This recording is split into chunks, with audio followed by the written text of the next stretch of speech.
Assalamualaikum warahmatullahi wabarakatuh. Perkenalkan, nama saya Rehan dari kelompok 16.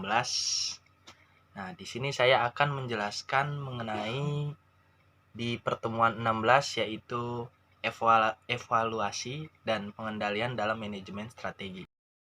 Di sini kita bisa lihat evaluasi yaitu evaluasi strategi adalah tahap proses manajemen di mana manajer puncak berusaha memastikan bahwa strategi yang mereka pilih terlaksana dengan tepat dan mencapai tujuan perusahaan.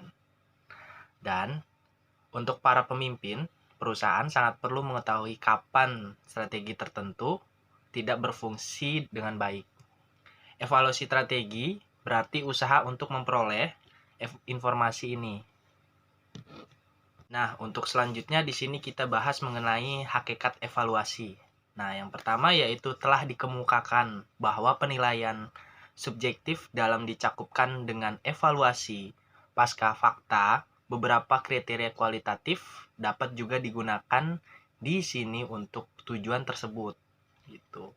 Bahkan seperti dikemukakan sebelumnya bahwa penilaian subjek untuk memastikan bahwa strategi yang dijalankan memang tepat gitu. Pertanyaan dasarnya adalah apakah tujuan strategi dan rencana terpadu dan komprehensif sudah konsisten, tepat, dan dapat berjalan dengan work label?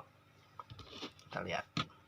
Di sini berikut kita lihat dari slide ya selanjutnya, yaitu ada implementasi dan evaluasi strategi, di mana tahap implementasi dan evaluasi strategi merupakan tahap akhir dalam implementasi strategi.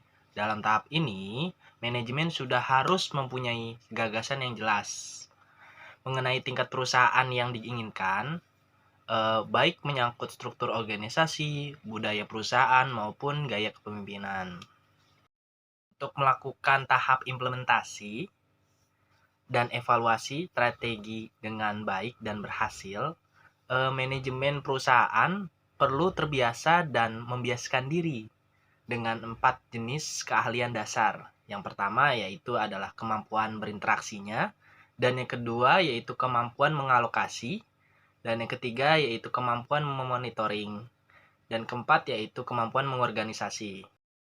Nah, untuk tahap evaluasi dan pengendalian dalam manajemen strategik, di sini bisa kita lihat yaitu informasi dan pengendalian atau kontrol terdiri dari data performance dan laporan. Ini laporan aktivitas, akan tetapi jika hasil-hasil kerja yang tidak diharapkan dari proses-proses itu sendiri, manajer puncak dan juga manajer operasional harus mengetahui itu sehingga mereka dapat mengembangkan program atau prosedur-prosedur yang implementasinya baru gitu. Dan yang kedua selanjutnya yaitu dengan salah satu hambatan nih. Kita bisa lihat di sini ada hambatan untuk kontrol yang efektif adalah kesulitan dalam mengembangkan berbagai tolak ukur untuk berbagai macam aktivitas maupun input maupun output. Penting itu. Nah, untuk aplikasi kontrol pada manajemen strategis memberikan manajer strategis dengan serangkaian pertanyaan yang digunakan dalam mengevaluasi strategi yang diimplementasikan gitu. Nah, di sini bisa kita lihat untuk tahap kesimpulan dari evaluasi strategi ini bisa kita lihat yaitu tahap proses manajemen di mana manajer puncak berusaha memastikan bahwa strategi yang mereka pilih terlaksana dengan tepat dan mencapai tujuan perusahaan. Untuk evaluasi berarti usaha untuk memperoleh informasi, tahap implementasi, dan evaluasi strategi merupakan tahap akhir gitu loh dalam implementasi strategi. Nah, dalam tahap ini manajemen harus mempunyai gagasan yang jelas mengenai untuk tingkat perubahan yang diinginkan, baik menyangkut struktur organisasi, budaya, maupun gaya kepemimpinan. Begitu teman-teman. Kurang lebihnya mohon maaf untuk presentasi saya.